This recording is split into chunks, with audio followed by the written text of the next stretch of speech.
10 tips for street photographers from a street photographer that's been shooting street photography for 12 years. I started in 2015, and these are the things I think about, or at least that I've learned over the last 10 years.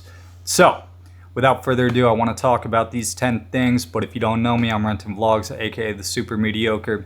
I shoot street photography, music festivals, work with music artists, comedians, and just create videos around the people I meet through photography and whatnot. So welcome to my channel, and without another word, let's talk about these 10 things with regards to street photography.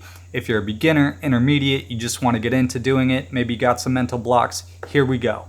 So, number one, if you have a mental block with street photography and you just can't muster up the courage to get out there and start taking random people's photos or documenting society, just remember this. Most bad things you think will happen in social situations don't. So you're kind of your own worst enemy in that case, where you're creating these false scenarios in your mind for things that will ultimately never happen. So what's preventing you from going out there and shooting street photography? Probably the idea of confrontation. As somebody that's been doing it for 12 years, I can tell you I've never been confronted, for the most part, by people that I've taken a photo of. Somebody may have asked what I'm doing, and I'll have a conversation with them. But I've never had somebody aggressively approach me and threaten me or any of that. I've been fortunate in that sense, and we'll talk about how you can ultimately avoid that as well. So places to start, go to events where there's going to be lots of other photographers. Any type of thing going around in your town, in your city, a parade, where there's a lot of people gathered, there's going to be lots of people shooting photographs, so it's not nearly as obscure and you will not stand out nearly as much by any means whatsoever. So start with events if you're really, really nervous about it, but also just remember, most of those bad things you make up in your mind don't actually happen. So you really are just your own worst enemy, preventing yourself from getting out there and going to do something awesome. And events are a great place to start that are in public, or if you have, like where I live, every second Sunday, they shut down the main street and lots of people gather, lots of people come out, lots of shops put all their merchandise on the sidewalk and whatnot, and it's a good festive place to go shoot street photography. Additionally, like car meetups and stuff, that is a place where, again, you get lots of people out with video cameras, photography cameras, anything of these sorts. You can put yourself out in public and just get used to the feeling of shooting street photography. In addition, just remember that when you're in public, there is no expectation to privacy. So you're allowed to shoot street photography, at least in the US, and in public.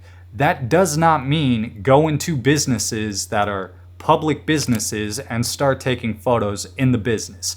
That is not the same thing. And if a business asks you to leave and you start taking photos in that business, they can trespass you. That is a criminal charge or a misdemeanor depending on where you live, and you could pay a hefty fine in court. So private businesses inside, you're not allowed to shoot. If they ask you to leave, you absolutely have to. I don't recommend doing that. Anywhere on the actual street, you are more than welcome to take somebody's photograph because of that no expectation of privacy. And just remember, most of the bad things you think will happen will not happen. So get over the mental block, put yourself out there. If you're really nervous about it, start with events that happen in public and build out from there. 2, if you're afraid of being approached, wear subtle, dark, monotone clothing. If you're wearing bright, vibrant colors, our brains are naturally drawn to those colors, so you become a much more approachable person. So people are much more likely to talk to you. They're much more likely to be able to identify you in a crowd. It goes back, from my understanding, to it's ingrained in our DNA to basically hunt fruit and spot things that are bright and vibrant within nature. So if you're wearing bright and vibrant colors, you're much more spottable versus if you're just wearing dark blacks, grays, browns, monotones. That stuff's gonna help you navigate through a crowd and just blend in. For example, I have a bright neon green pink flamingo shirt. It's my favorite shirt. Do I wear it while shooting street photography? Not anymore. Like I said, I've never been approached in a negative way while shooting street photography, but when I wear that shirt, for whatever reason, people think I'm their best friend and want to talk to me, and I'm not. But that doesn't mean I don't care that you're watching this video. You and I are best friends in a way. So I've stopped wearing bright, vibrant colors in public when I don't want to be approached, which is most of the time, to be honest. That being said, if you live somewhere where people tend to dress much more vibrantly, dress like the crowd and you will be able to blend right in. People probably won't even notice you. So yeah, that's it. Number 3, don't use a flash. You can use a flash, but if you're trying to maintain a subtleness and really get through the crowd and you really want to avoid confrontations, don't use a flash. When people use a flash, that's when they're going to feel their space is invaded. It's an immediate attention grabber. Now their eyes are going to be locked on you. You just took my photo. And from the confrontations that I've seen happen in real life or online, it's all stemmed from somebody using a flash while shooting street photography.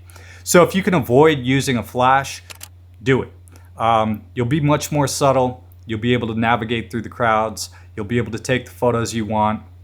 A flash can add a lot to a photograph, but for street photography, if you're just trying to capture For street photography, if you're just trying to capture society as is, avoid using a flash. You won't have the added attention, and that's really what a flash does, is it will add attention and draw it directly to you.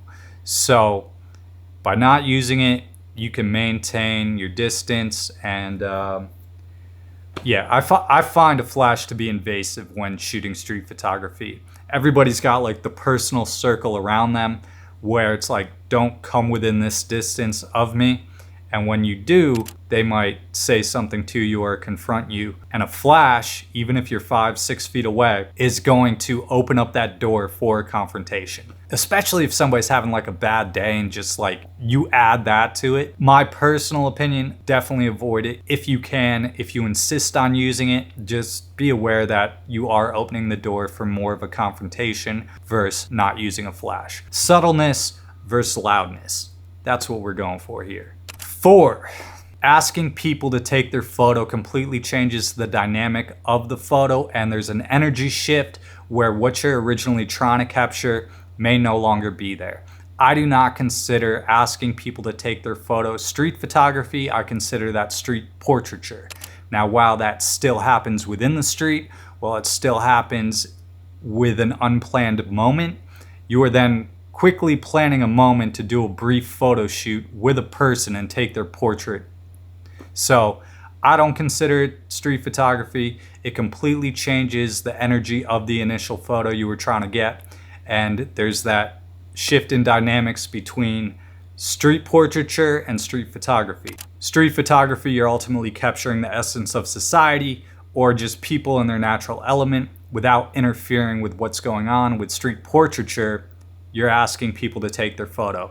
Different dynamics, different types of energy, and types of imagery that you're ultimately capturing that tell different types of stories through their aesthetics. And you can feel that when you see the images. You know, and then a lot of times too, when you ask people to take their photograph, they go from like this beautiful natural aesthetic per se to almost like nervous, like I don't really know what's going on, but okay, I'll let you take my photo. So I try to avoid that as much as possible. Sometimes with the things that I said, if somebody's unique, if somebody has some type of sick outfit on, if somebody's driving a nice car that's kind of rare that I want to capture them in it because they look badass, I may ask to take their photo, but I would qualify that as street portraiture, not street photography, even though they both happen out in the wild within society. Differences. 5, there is no right lens or right camera body to shoot street photography with. Focal length and camera choice is all personal preference. It doesn't matter. There's no right camera, there's no right lens. There's only the right camera and lens combination for you. So don't let other people tell you, you need a 24, you need a 28, you need a 50. I shoot with 75s and 85s all the time. That's my personal preference. I also utilize a 50mm on my Leica M240 quite frequently. And those lenses that have a more narrow focal length, I prefer, because you can kind of stand back and like hone through the crowd and still get like an up close shot. And I really like selecting the area and frame of which I'm shooting versus trying to capture a wide image and this like massive story going on. And I try to avoid cropping for the most part. Nothing wrong with it. I just really do try to avoid that. And yeah, so it's your call. Whatever your personal preference is, whatever you're comfortable with shooting, whatever's going to help you generate the types of images you see in your mind that you're trying to present to the world, go with that. There's nothing wrong with the camera you're using or the lens you're using if it's the camera and lens that's getting you out into the world to go shoot street photography.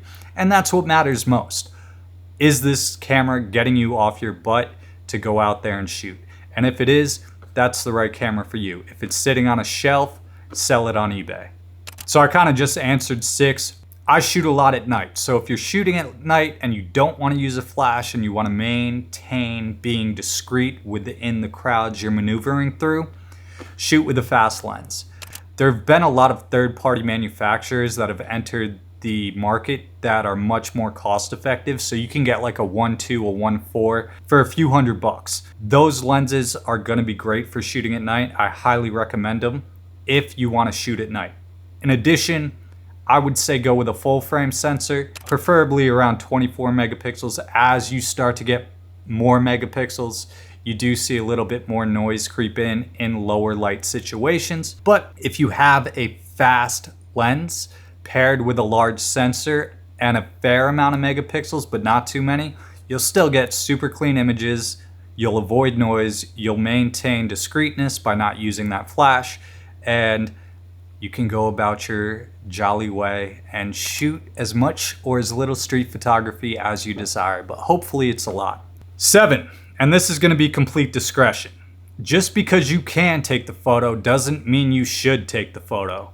But the photos you don't take that you thought about taking will haunt you for the rest of eternity. I've got 2 in mind that I wish I took, but for whatever reason chose not to, and these are the 2 photos I wish I took that I used my discretion not to take.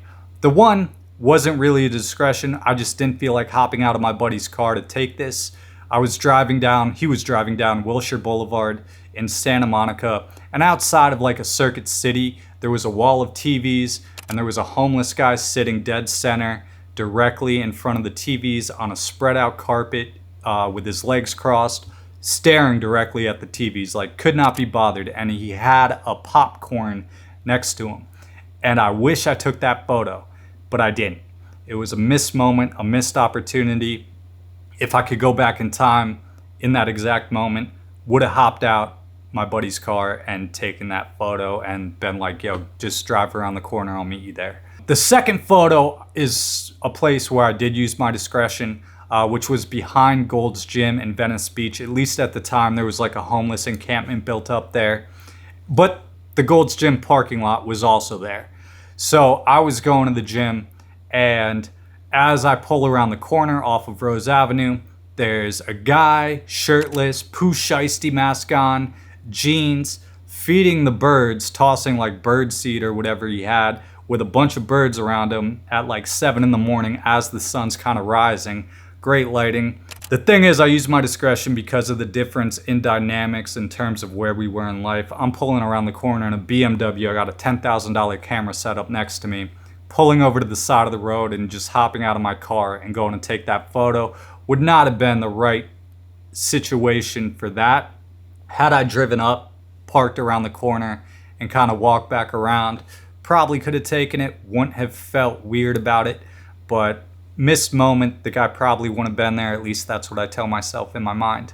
But that's what I mean. Like, you got to kind of use discretion on, just because you can take the photo doesn't mean you should take the photo. And sometimes you can tell if you're going to have a confrontation beforehand if you take the photo. Usually, and I'm aware of this as I'm shooting street photography, if somebody notices me shooting street photography, they'll like say to whoever they're with, if they're with somebody, like that dude's taking photos. So they'll like hone in to make sure I don't take their photo, but I'll like pick up on that pretty quick. You just got to be careful with it and use your own judgment. The more you do it, the better your judgment gets. Or the more confident you get to hop out of your car and pick up your camera and go take a person's photograph that may be living a different type of life. 8. Buy photo books and zines and support your local photographers or photographers within your area, wherever, it doesn't matter. Just buy photo books and zines. Study them and see how other people are shooting in different areas so you can learn what society is like and what moments in time were like in certain places, doing certain things. Maybe there's some type of thematic element that's followed, but studying this stuff and understanding it and looking at it, it's gonna make you a better photographer in the long run. So buy photo books and zines. Study them. I'm not saying replicate styles that you see. If you want to, you can do that. There's nothing wrong with it. I think Andy Warhol said this, a good artist copy, great artist steal. I don't agree with that at all. I think it's better to develop your own style. That doesn't mean you can't be inspired from other places, other things, other books, other zines, other photographers. But at the end of the day, like, if you're shooting like everybody else and trying to copy their style, there's probably not going to be much that stands out with your photography. So you want to develop your own style or your own type of thematic elements that you want to create, and then create that. And then number 9, publish your work. Take it out of the digital realm, put it back into the real world. It's the best thing you can do. You'll evolve as a photographer. You'll be a better photographer for it, even if it's just for yourself or your friends or your family. But if you really love this stuff, have a show, do a book drop, do a zine drop. This is like the pinnacle of photography and street photography, in my opinion, is to publish those zines, publish those books, do gallery showings when you can. That shit can get expensive. But publish your work in some way and put it back out there to the real world. Don't just host your stuff online.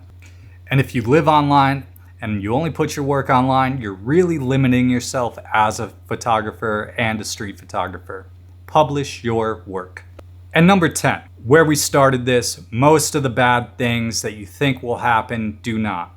However, should you get confronted, try to de-escalate the situation. Nothing positive is going to come from it if you turn up on somebody that's turning up on you. De-escalation versus escalation. And if you cannot de-escalate the situation, there's no shame in booking it and running away. You do not want a fist fight. You do not want to get confronted. You do not want to have somebody break your camera. From what I've seen, most people that just maybe get a little irritated, you can de-escalate the situation by just talking to them. Don't raise your voice. Don't get aggressive with them. Don't let them touch your camera either. But the last thing you're going to want to do is get into any type of fist fight, any type of physical altercation, any type of yelling match. You're going to think about it for... I'm the type of person that if I get into a real heated argument with somebody, I'll think about it for way too long. Like a week later, I'll be driving and just like have that intrusive thought. But I feel like most of my intrusive thoughts stem around driving to begin with. So it's like a double whammy there, you know, horrible drivers everywhere. So those are my 10 thoughts around street photography, be it if you're a beginner, intermediate, somebody that's been doing it for an extensive amount of time. This is what I think matters most. If you have any thoughts of your own regarding this topic with street photography, with shooting in public, anything you want to share, anything I said, feel free to comment down below. Share your thoughts, share your opinions. All I ask is that you're respectable of me and the other people that join in the conversation and thread. And if you're not going to be, at least say something funny, and I'll let the comments stand. If you're just being a dick, you're probably going to get hidden or I'm going to delete the comment. And if you really kind of abuse these conversations, you'll just get blocked. I don't care. You know, these conversations aren't meant for you if that's the type of person you want to be. But, or share a story if you've had any type of confrontation, or if you think certain things kind of bring out confrontations, because I think that's like the primary thing that steers a lot of people away from shooting street photography when it's such an awesome art form. So yeah, if you've been in a confrontation, if you've seen people get in a confrontation, what are the things you've done to avoid it, or de-escalate it? So yeah. Oh, bonus tip 11. Carry like $20 in $1 bills with you. I do that sometimes. You know, I don't really document the homeless by any means, but at times there might be something interesting going on, so I'll ask to take their photo sometimes, and I'll like toss them a couple bucks. But typically having like $20 on you in $1 bills, if somebody is giving you, you know, shit, give them like $2 and they'll go away. I think the most I ever gave somebody, and it wasn't because of a confrontation, the guy literally had a sign that said like dreaming of a hamburger, and I liked the sign, so I gave him $20 to go get a hamburger. Not McDonald's. This was at a time you could get a legit nice hamburger. So yeah, those are my tips. Those are my thoughts. Feel free to join in the conversation. I've got a super blog in the works, so that's, I don't know, I'm trying to edit it down. Right now it's running like 40 minutes. So, you know, it's on the way. Good talk, and I will talk to you soon. Peace. Smoking hella weed, looking at them palm trees. We smoking hella weed, palm trees, palm trees. We smoking hella weed, looking at them palm trees.